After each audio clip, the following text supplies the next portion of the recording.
इस वीडियो में हम आपको 10 kilowatt grid connected solar PV power plant की स्टेप बाय स्टेप इंस्टॉलेशन में रहनुमाई करेंगे। इस वीडियो का मकसद सोलर पीवी सिस्टम टेक्नीशियन की तरबियत और इस शोबे से मुंसलिक अफराद की रहनुमाई करना है। ये plant clean power purchasing development project के तहत जर्मनी की हुकूमत और पावर 1 for 1 फाउंडेशन जर्मनी के ताउन से डेवलप पंजाब के इदारे government technical training institute Gulberg Lahore को तालीमी मकासद के लिए दिया गया है। इस प्लांट की इंस्टॉलेशन और कमीशनिंग की खिदमात पावर 1 for 1 के मुकामी partner allied solar private limited Lahore ने अंजाम दी है।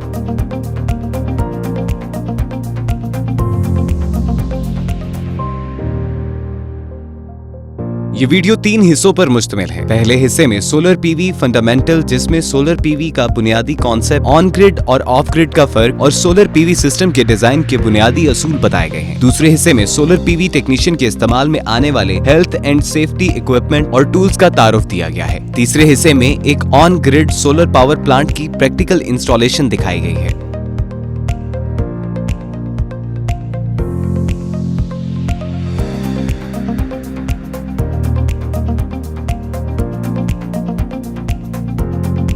सोलर पीवी सिस्टम ऐसे सिस्टम को कहते हैं जो शमसी तवानाई को बरकी तवानाई में तब्दील करता है। सूरज से आने वाली शमसी तवानाई से सोलर पैनल डीसी पावर पैदा करते हैं।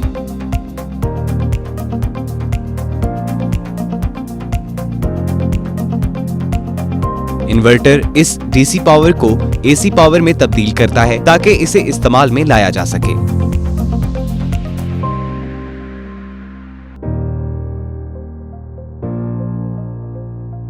इस एसी पावर को मेन जंक्शन बॉक्स के जरिए बिल्डिंग को सप्लाई कर दिया जाता है, जहां आप इससे इलेक्ट्रिकल लोड कनेक्ट कर सकते हैं।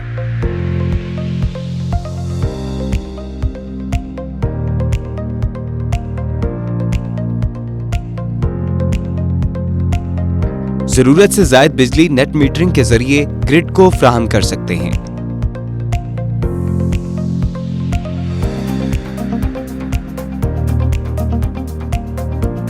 रात के वक्त इस्तेमाल के लिए बिजली ग्रिड से हासिल की जाती है।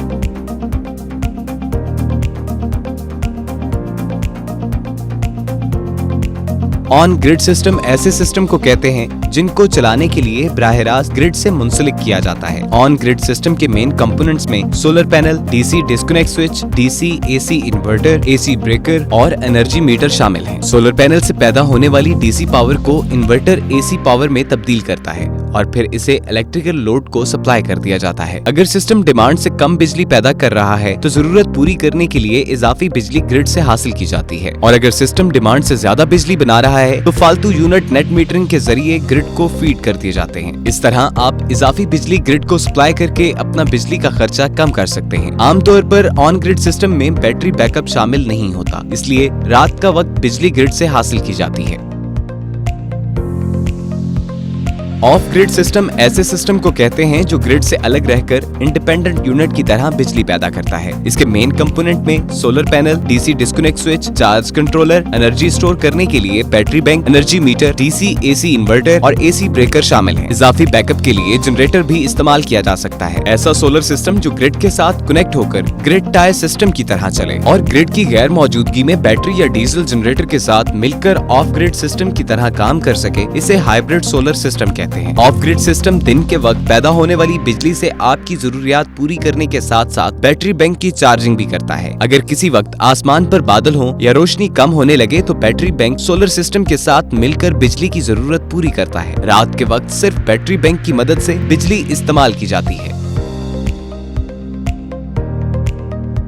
सोलर पीवी सिस्टम का बुनियादी डिजाइन तैयार करने के लिए सबसे पहले साइट असेसमेंट की जाती है, जिसमें बिल्डिंग के सिमत का मुताला, एनर्जी ऑडिट, शेडो एनालिसिस और सोलर पैनल नस्ब करने के लिए रुख और टिल्ट एंगल का हिसाब लगाया जाता है। पीवी सिस्टम साइजिंग के लिए बिल्डिंग का इलेक्ट्रिकल लोड मालूम करते हैं। इस इंफॉर्मेशन से आप सोलर सिस्टम का साइज यानी किलोवाट मालूम कर सकते हैं और हिसाब लगा सकते हैं कि आपको कितने सोलर पैनल इंस्टॉल करने होंगे और इसके लिए आपको कितनी जगह दरकार होगी। सिस्टम साइजिंग में आप वायरिंग, ऑन ग्रिड या ऑफ ग्रिड इन्वर्टर का इंतखाब और अगर बैकअप की जरूरत हो तो चार्ज कंट्रोलर और मतलूबा बैटरी बैंक के साइज का हिसाब लगाते हैं। आखिर में आप अपने डिजाइन करदा सिस्टम की लाइन डायग्राम बनाते हैं और इसके मुताबिक इंस्टॉलेशन करते हैं।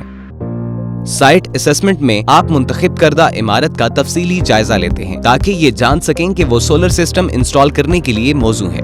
इस सिलसिले में आप इमारत की बुलंदी, उसकी सिमत और छत का जायजा लेते हैं। एनर्जी ऑडिट में आप इस जगह बिजली की सालाना खपत, इलेक्ट्रिकल लोड, सोलर एनर्जी का पोटेंशियल, बिजली की डिस्ट्रीब्यूशन का निजाम और अर्थिंग का डाटा हासिल करते हैं।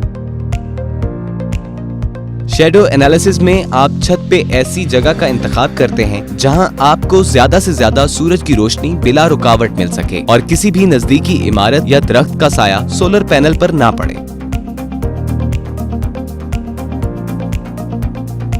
अगर हम पाकिस्तान में मशरिक से मगरिब तक आसमान में सूरज के सफर को ट्रैक करें तो मालूम होगा कि सूरज आसमान के जनूबी हिस्से में सफर करता है। इसलिए जमीन पर कैंपस रखकर साउथ डायरेक्शन में निशान लगा लें ताकि आपके सोलर पैनल का रुख सारा दिन सूरज की तरफ रहे। टिल्ट एंगल ऐसा रखना चाहिए कि सूरज की रेज सोलर पैनल पर 90 डिग्री के जाविये पर पड़े। टिल्ट एंगल उस जगह के लैटिट्यूड के बराबर रखा जाता है। लाहौर का लैटिट्यूड तकरीबन 31 डिग्री है, इसलिए आप सोलर पैनल को 31 डिग्री टिल्ट एंगल पे इंस्टॉल कर सकते हैं। सोलर पैनल की एफिशिएंसी बढ़ाने के लिए साल में 2 मरतबा इसका टिल्ट एंगल एडजस्ट किया जाता है। अब हम आपको एक एग्जाम्पल की मदद से इलेक्ट्रिकल लोड की कैलकुलेशन समझाते हैं। इसके लिए बिल्डिंग के इलेक्ट्रिकल लोड के वॉट्स और उनका रोजाना का इस्तेमाल रिकॉर्ड कर लें। वॉट्स को और के साथ मल्टीप्लाई करके आप वॉट और पर डे का फिगर मालूम कर सकते हैं। तमाम लोड्स का टोटल करने से आप बिल्डिंग का टोटल इलेक्ट्रिकल लोड यानी total what hours per day मालूम कर लेंगे, जो इस एग्जाम्पल में 3600 वॉट आवर्स पर डे है। अगर मुंतखब करदा जगह पर रोजाना 6 आवर्स पर डे शमसी तवानाई अवेलेबल है तो हम टोटल आवर्स पर डे को 6 आवर पर डे पर तकसीम करेंगे और इस लोड के लिए मतलूबा सोलर सिस्टम का साइज यानी वॉट मालूम कर सकते हैं। इसे रिक्वायर्ड पीवी पावर आउटपुट भी कहते हैं। नंबर ऑफ पैनल का तयन करने के लिए आप टोटल पीवी पावर को एक सोलर पैनल की रेटेड पावर आउटपुट से तकसीम करते हैं। मिसाल के तौर पर 600 वॉट्स का सोलर सिस्टम लगाने के लिए अगर आप 50 वॉट रेटेड पावर का सोलर पैनल मुंतखब करते हैं तो आपको टोटल 12 सोलर पैनल इंस्टॉल करने होंगे। 12 सोलर पैनल इंस्टॉल करने के लिए छत पे कितनी जगह दरकार होगी, इसके लिए आप एक सोलर पैनल के साइज यानी लंबाई ज़रबे चौड़ाई को 12 से मल्टीप्लाई करेंगे। 50 वॉट के एक सोलर पैनल का साइज अगर 2 फुट ज़रबे 1.5 फुट है यानी 3 स्क्वायर फुट, तो 12 सोलर पैनल के लिए आपको 36 स्क्वायर फुट जगह दरकार होगी। वायरिंग रिक्वायरमेंट का अंदाजा लगाने के लिए सोलर पैनल से इन्वर्टर और इन्वर्टर से जंक्शन बॉक्स तक के फासले को नाप लें और शॉर्टेस्ट रूट मुंतखब करें ताकि वोल्टेज ड्रॉप कम से कम रहे। सिस्टम की टाइप के मुताबिक ऑन ग्रिड या ऑफ ग्रिड इन्वर्टर सिलेक्ट करें। इन्वर्टर की वॉट रेटिंग पीवी सिस्टम के वॉट रेटिंग के बराबर होनी चाहिए। अगर सिस्टम में एनर्जी स्टोरेज शामिल है तो चार्ज कंट्रोलर और मतलूबा बैकअप टाइम के मुताबिक बैटरी बैंक का साइज भी कैलकुलेट करें। इसके बाद आप डिजाइन करदा सिस्टम की स्कीमेटिक डायग्राम बना सकते हैं और सोलर पीवी सिस्टम के तमाम कंपोनेंट और उनका आपस में ताल्लुक दिखा सकते हैं। इसके अलावा सिंगल लाइन डायग्राम से भी सोलर सिस्टम के डिजाइन को इलेक्ट्रिकल सिंबल्स की मदद से दिखाया जा सकता है। सोलर पीवी सिस्टम के काम में 2 तरह के हैजर्ड्स हैं जिनसे हिफाजत जरूरी है। फॉल हैजर्ड्स यानी गिरने का खतरा और इलेक्ट्रिकल हैजर्ड्स। इनसे महफूज रहने के लिए सेफ्टी हेलमेट, सनग्लासेस और सेफ्टी हार्नेस सूट का इस्तेमाल लाजमी है। इलेक्ट्रिकल शॉक से महफूज रहने के लिए सेफ्टी रबर ग्लव और shock proof safety rubber shoes का इस्तेमाल इंतहाई जरूरी है। सोलर पीवी टेक्नीशियन के इस्तेमाल में आने वाले कुछ टूल्स आप इस वीडियो में देख सकते हैं। इनका इस्तेमाल इंस्टॉलेशन के मुख्तलिफ मराहिल में किया जाता है। आइए अब आपको एक grid connected solar PV power plant की इंस्टॉलेशन के स्टेप बाय स्टेप मराहिल दिखाते हैं। 10 किलोवाट के इस सोलर पीवी प्लांट में 270 वॉट रेटेड पावर आउटपुट के 37 सोलर पैनल और एक 3 फेज ऑन ग्रिड इन्वर्टर इस्तेमाल हुआ है। प्लांट की इंस्टॉलेशन में सबसे पहला मरहला साइट सर्वे या एनर्जी ऑडिट कहलाता है। रूफटॉप इंस्टॉलेशन के लिए हम मुंतखब करदा बिल्डिंग की ओरिएंटेशंस और छत के लेआउट का मुताला करते हैं। इसके अलावा बिल्डिंग के इलेक्ट्रिकल लोड, इसके डिस्ट्रीब्यूशन और एनुअल कंजम्पशन को भी मद्देनजर रखा जाता है। इसके बाद एक कैंपस को इस्तेमाल करते हुए 180 डिग्री साउथ की सिमत का तयन किया जाता है ताकि सोलर पैनल का रुख सूरज की तरफ रहे। 10 किलोवाट के इस प्लांट के लिए 270 वॉट के 37 पैनल इस्तेमाल हुए हैं। छत पर अवेलेबल जगह के मुताबिक लेआउट इस तरह डिजाइन किया गया है कि हम इस पैनल को 3 रोज में इंस्टॉल कर सकेंगे। रोज की निशानदेही करने के बाद हम मार्किंग प्रोसेस शुरू करते हैं। मार्किंग प्रोसेस में हम उन जगह पर निशान लगाते हैं जहां पर हमने कंक्रीट की फाउंडेशन बनानी है। इस फाउंडेशन पर सोलर पैनल का स्ट्रक्चर नस्ब किया जाएगा। फाउंडेशन की लंबाई और चौड़ाई 1.5 फुट रखी गई है, जबकि इसकी मोटाई 4 इंच रखी गई है। हर फ्रेम की फ्रंट लेग और बैक लेग के लिए एक फाउंडेशन बनाई जाएगी। तमाम सिविल वर्क मुकम्मल करने के बाद इसको 2 दिन के लिए खुश्क होने और मजबूत होने के लिए छोड़ दिया जाता है।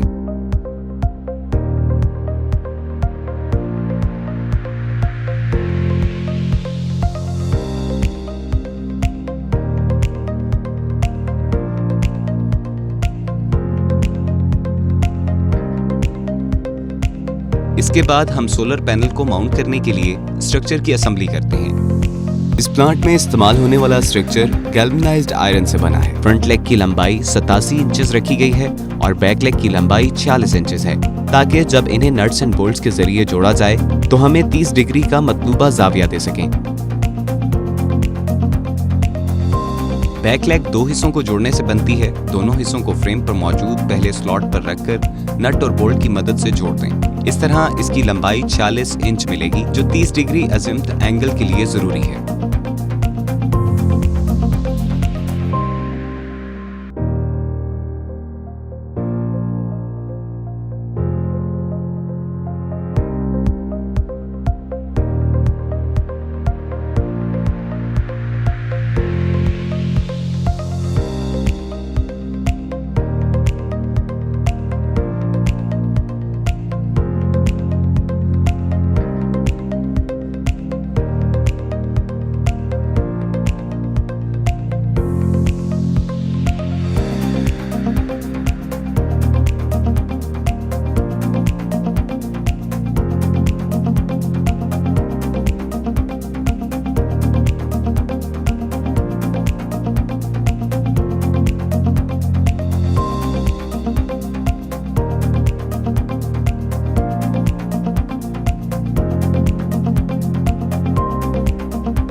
फ्रंट और बैक लेग के एक एक एंड पर फुट अटैच करते हैं। ये फुट इस फ्रेम को फाउंडेशन पर नस्ब करने के काम आएंगे। फ्रंट लेग और बैक लेग को आपस में जोड़ने के लिए फ्रेम पर सुराख बने हुए हैं। दोनों हिस्सों को पहले सुराख पर रखकर नट और बोल्ट की मदद से जोड़ें और स्ट्रक्चर की असेंबलिंग मुकम्मल करें।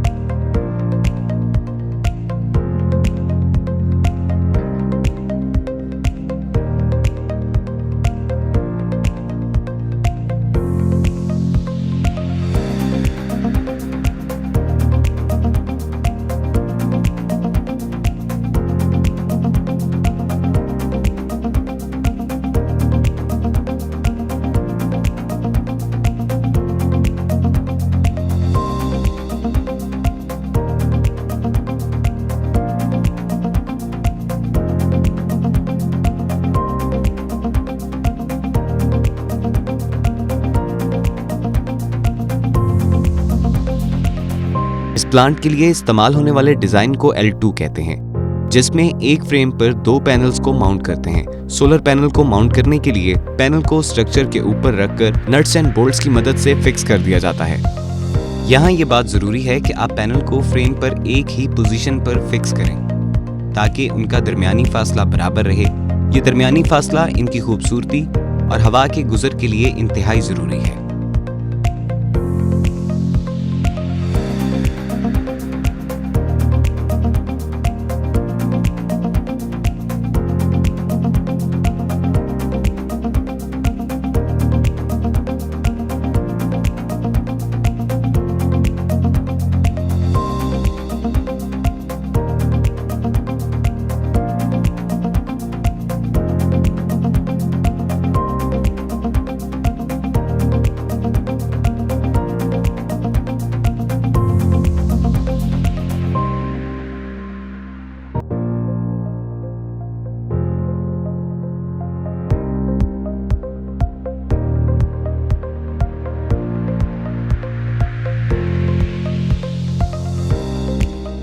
पैनल माउंटिंग के बाद हम सोलर पैनल स्ट्रक्चर को कंक्रीट से बनी हुई फाउंडेशन के ऊपर प्लेस करके तमाम रोज को मुकम्मल कर लेते हैं।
पैनल को फाउंडेशंस पर रखते वक्त हम 30 डिग्री के जाविये को दोबारा चेक करते हैं ताकि इस बात को यकीनी बना सकें कि तमाम पैनल्स को दुरुस्त तरीके से अलाइन किया जा चुका है।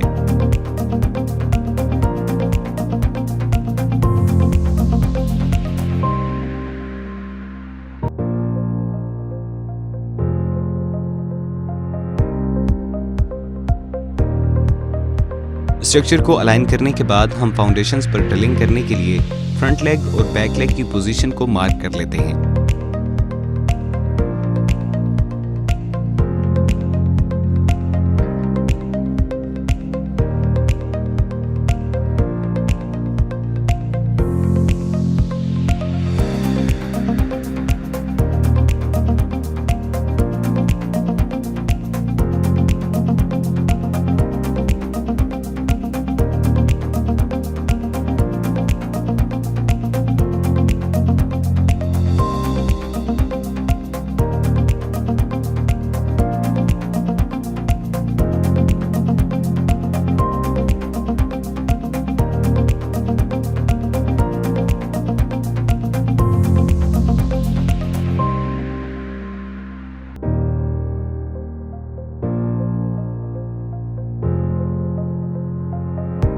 आखिर में सोलर पैनल स्ट्रक्चर को फाउंडेशन पर नट और बोल्ट की मदद से मजबूती से नस्ब कर दिया जाता है ताकि तेज हवा या आंधी तूफान की सूरत में ये नुकसान से महफूज रहें।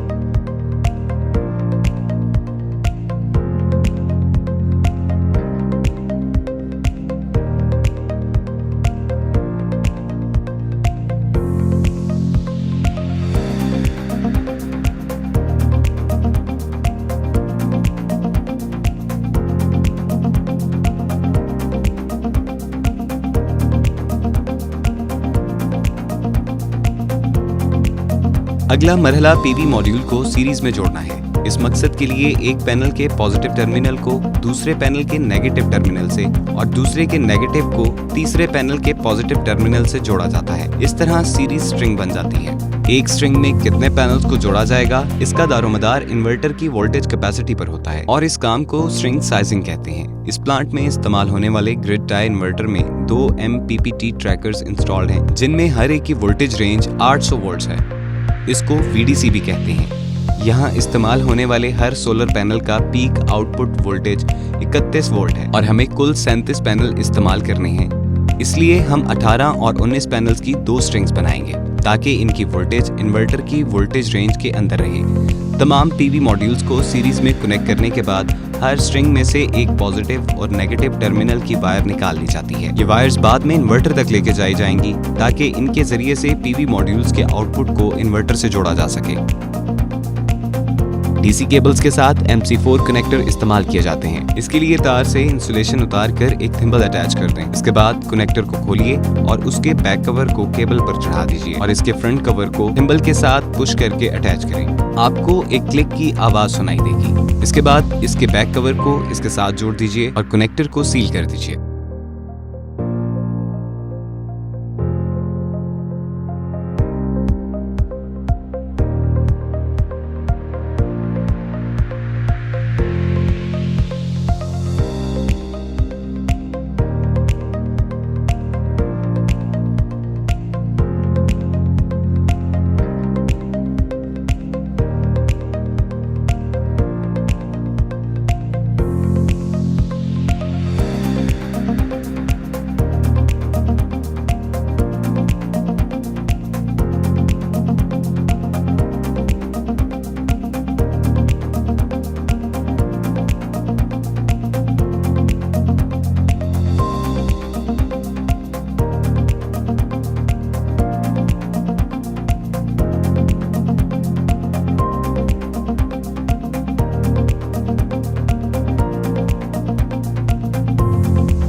तमाम कनेक्शंस करने के बाद पैनल टू पैनल ग्राउंडिंग की जाती है, जिसका मकसद पैनल को इलेक्ट्रिकल शॉक या लाइटनिंग के नुकसान से महफूज रखना होता है। इस मकसद के लिए एक फ्रेम की लेग को दूसरे फ्रेम की लेग से वायर्स के जरिए से जोड़ दिया जाता है और इसी तरह तमाम पैनल्स की ग्राउंडिंग कनेक्शंस मुकम्मल किए जाते हैं।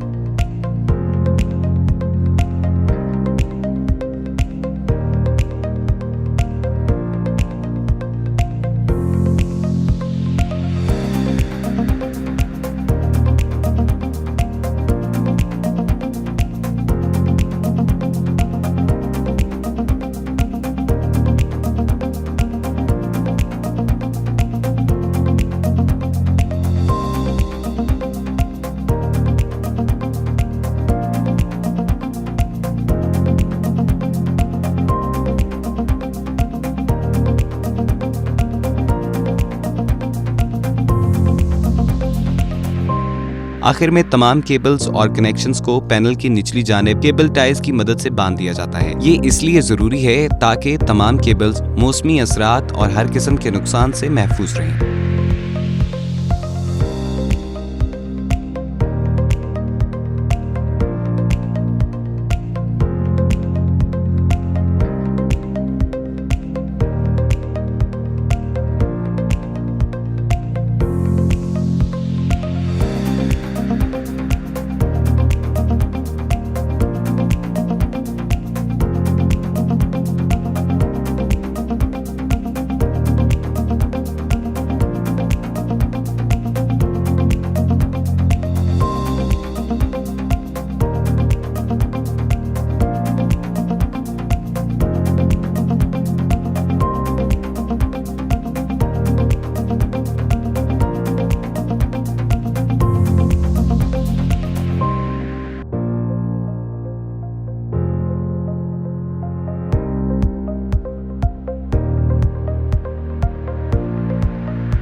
अब हमारी सोलर पैनल की इरेक्शन मुकम्मल हो चुकी है और अब हम इंडोर वर्किंग स्टार्ट कर सकते हैं, जहां पर हम पीवी पैनल के आउटपुट को इन्वर्टर से जोड़ेंगे।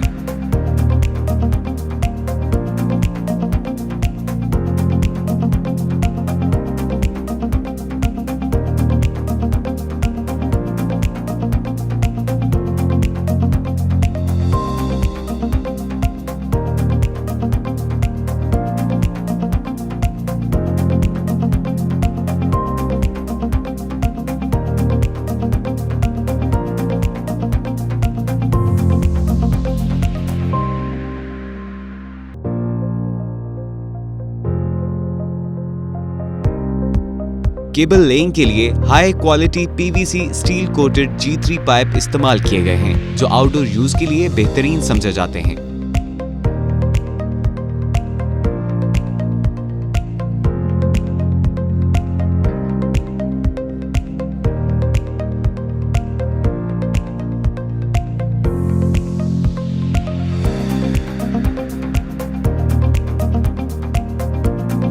इस प्लांट के लिए जदीद तरीन German SMA 10 kilowatt grid tie inverter इस्तेमाल किया गया है। आइए आपको इस इन्वर्टर की अनबॉक्सिंग दिखाते हैं। आप देखेंगे इसमें हमें एक इंस्टॉलेशन मैनुअल, एक्सेसरीज, इसकी बेस प्लेट और इन्वर्टर मिलता है।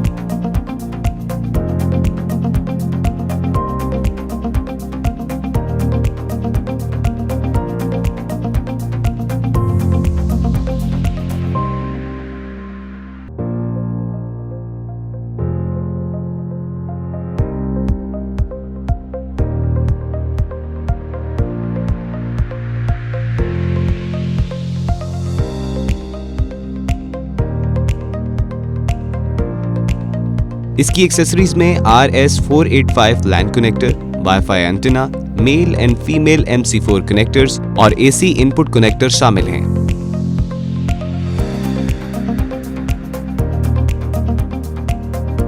वाईफाई कनेक्टिविटी की वजह से आप इस प्लांट का स्टेटस किसी भी मोबाइल डिवाइस या लैपटॉप से किसी भी वक्त कहीं से भी चेक कर सकते हैं।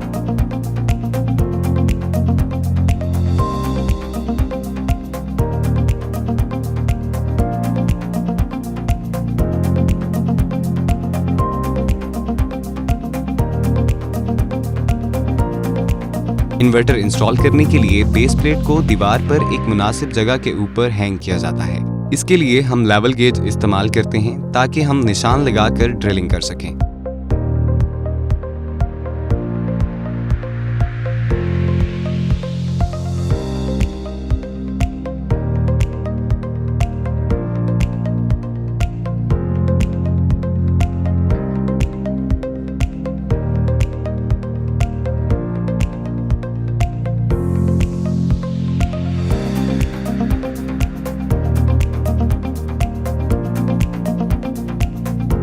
फिर बेस प्लेट को नट और बोल्ट की मदद से दीवार पर नस्ब कर सकें। बेस प्लेट नस्ब करने के बाद इस पर इन्वर्टर को हैंग कर देते हैं और इसकी साइड्स पर मौजूद एंटी रिमूव स्क्रूज को अच्छी तरह टाइट किया जाता है ताकि इन्वर्टर गिरने या किसी भी नुकसान से महफूज रहे।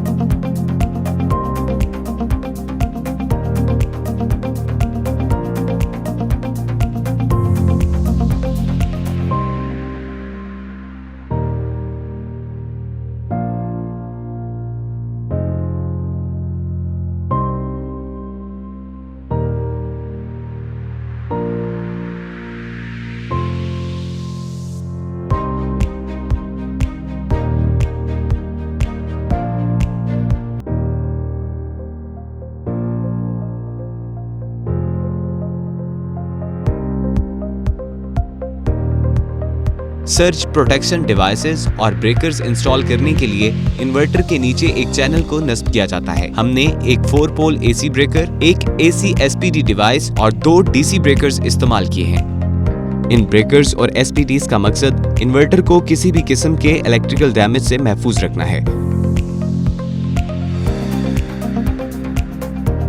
यहाँ 10 mm square 4 core AC cable इस्तेमाल की गई है। इसके लिए हम AC इनपुट कनेक्टर असेंबल करेंगे ताकि हम इसको इन्वर्टर के साथ अटैच कर सकें। हमारे पास 5 वायर्स हैं, ब्राउन, ग्रे और ग्रीन, जो कि लाइन 1, लाइन 2 और लाइन 3 को रिप्रेजेंट करती हैं। ब्लैक वायर न्यूट्रल को रिप्रेजेंट कर रही है और येलो ग्रीन वायर पोटेंशियल अर्थ को शो करती है।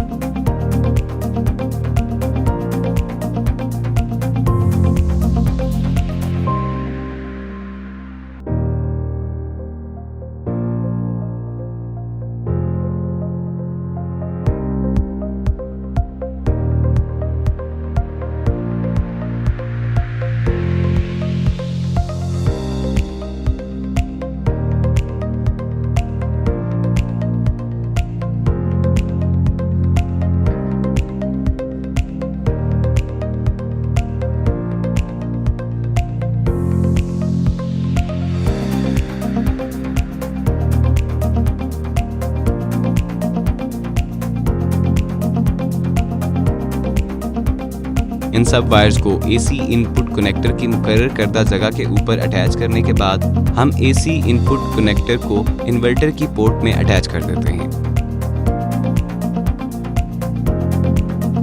इसके बाद AC कनेक्टर से निकलने वाली तारों को AC ब्रेकर से जोड़ देते हैं। ब्रेकर और SPD के ऊपर लाइन 1, लाइन 2, लाइन 3 न्यूट्रल और ग्राउंड के निशानात लगे हुए हैं ताकि आप आसानी से हर तार को उसकी सही जगह पर जोड़ सकें।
इसके बाद आप एसी ब्रेकर के नीचे से निकलने वाली तारों को जंपर वायर के जरिए एसी एसपीडी के साथ जोड़ देंगे। याद रखें कि एसपीडी एक वोल्टेज ऑपरेटेड डिवाइस है और हमेशा ब्रेकर के पैरेलल इंस्टॉल की जाती है।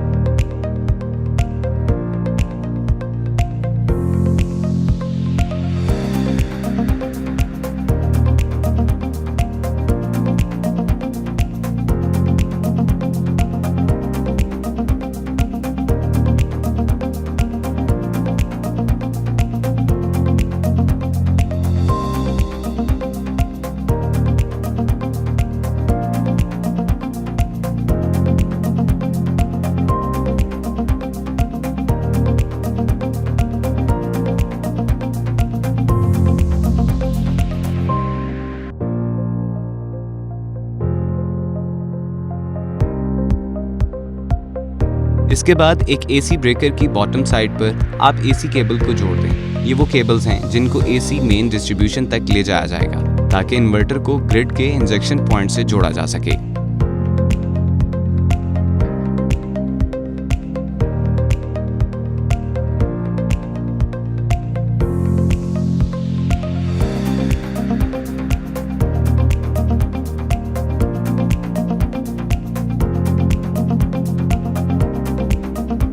अगले मरहले में डीसी केबल्स को इन्वर्टर से जोड़ने के लिए मेल और फीमेल MC4 कनेक्टर्स का इस्तेमाल किया जाएगा। MC4 कनेक्टर की असेंबली आप इस वीडियो में देख सकते हैं। हर स्ट्रिंग को इन्वर्टर से जोड़ने के लिए एक पॉजिटिव और एक नेगेटिव MC4 कनेक्टर और एक डीसी ब्रेकर इस्तेमाल करना है। हमें इसके लिए सेपरेट SPD डिवाइस की जरूरत नहीं, क्योंकि डीसी SPD ऑलरेडी इसके अंदर बिल्ट इन है।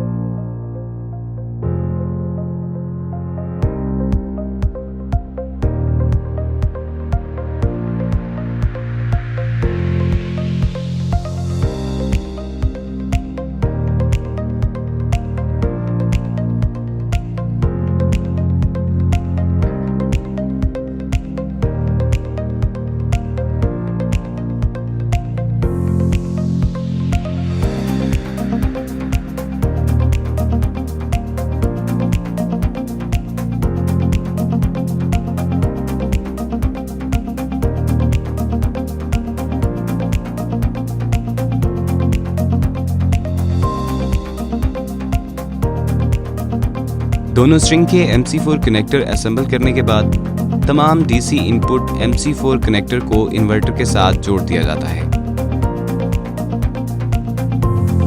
इसके बाद MC4 कनेक्टर से निकलने वाली डीसी वायर्स को डीसी ब्रेकर के टॉप कनेक्शन पॉइंट्स के साथ जोड़ा जाता है। इस बात का ध्यान रहे कि हर स्ट्रिंग को सेपरेट डीसी ब्रेकर से ही जोड़ा जाए। पॉजिटिव तार यानी रेड वायर को पॉजिटिव टर्मिनल से और नेगेटिव वायर यानी ब्लैक वायर को नेगेटिव टर्मिनल से जोड़ा जाता है, जिनकी ब्रेकर पर निशानदेही की गई है।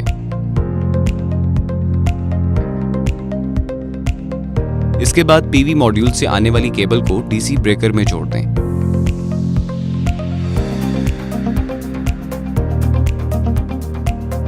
कनेक्शन के फाइनल मरहले में इन्वर्टर को ग्रिड के मेन इंजेक्शन पॉइंट से जोड़ दिया जाता है। कनेक्शन करने से पहले इस बात का ध्यान रहे कि बिजली की मेन सप्लाई आर्जी तौर पर मुनक़ता कर दें, ताकि इन्वर्टर और टेक्नीशियन किसी भी किस्म के नुकसान से महफूज रहें। इन्वर्टर से आने वाली 5 एसी केबल्स को तरतीब से ग्रिड के इंजेक्शन पॉइंट से मेन जंक्शन बॉक्स में जोड़ा जाता है, जहां कलर कोडिंग का भी ख्याल रखा जाता है। ग्राउंड वायर को एसी अर्थिंग के साथ जोड़ दीजिए। यहाँ फेज सीक्वेंस का ख्याल रखना बहुत जरूरी है। ब्राउन वायर को रेड वायर के साथ यानी लाइन 1, ग्रे वायर को येलो वायर के साथ यानी लाइन 2 और ग्रीन वायर को ब्लू वायर के साथ यानी लाइन 3 के साथ जोड़ दीजिए। ब्लैक वायर को न्यूट्रल के साथ जोड़ा जाता है।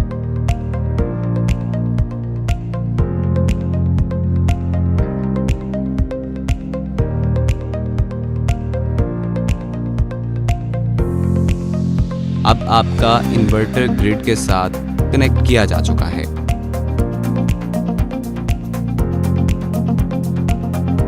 इन्वर्टर के कनेक्शंस मुकम्मल करने के बाद एसी और डीसी साइड के वोल्टेज टेस्ट किए जाते हैं। डीसी साइड के वोल्टेज आपके पीवी मॉड्यूल की आउटपुट है, जिसको इन्वर्टर की रेंज के अंदर होना चाहिए। आप देख सकते हैं कि आपको 18 पैनल्स की स्ट्रिंग्स 571 वोल्ट शो कर रही हैं। इसी तरह आपकी 19 पैनल की स्ट्रिंग्स की वोल्टेज 601 है। इसका मतलब है तमाम कनेक्शंस दुरुस्त तरीके से किए जा चुके हैं और वोल्टेजेस इन्वर्टर की VDC की रेंज के अंदर फॉल कर रहे हैं। वोल्टेज कंफर्म करने के बाद तमाम ब्रेकर्स को ऑन कीजिए और इन्वर्टर पर मौजूद डिस्कनेक्टर स्विच को ऑन पोजीशन में ले आइए। आपके इन्वर्टर में LEDs रोशन हो जाएंगी। Green LED solar power supply को शो करती है, जबकि ब्लू LED इंटरनेट से कनेक्टिविटी को रिप्रेजेंट करती है। किसी भी फॉल्ट या वार्निंग की सूरत में रेड LED ऑन हो जाएगी।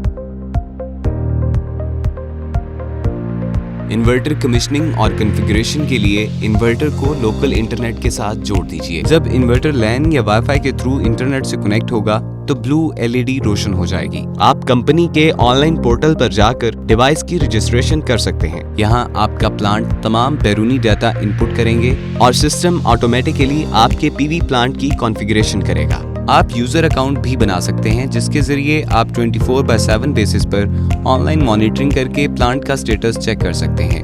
प्लांट की आउटपुट, इसकी यील्ड और इसका करंट स्टेटस आप किसी भी मोबाइल डिवाइस या लैपटॉप के जरिए मॉनिटर कर सकते हैं। कंपनी की SMA वेब कनेक्ट सर्विस आपके प्लांट को मुसलसल मॉनिटर करती है और किसी भी फॉल्ट की सूरत में आपको एक ईमेल के जरिए अलर्ट कर देती है, ताकि आप फौरी तौर पर फॉल्ट को रेक्टिफाई कर सकें और आपका प्लांट मुसलसल ऑपरेशनल रहे और आपको बेहतरीन आउटपुट देता रहे। इस मकसद के लिए SMA की मोबाइल ऐप भी इस्तेमाल कर सकते हैं।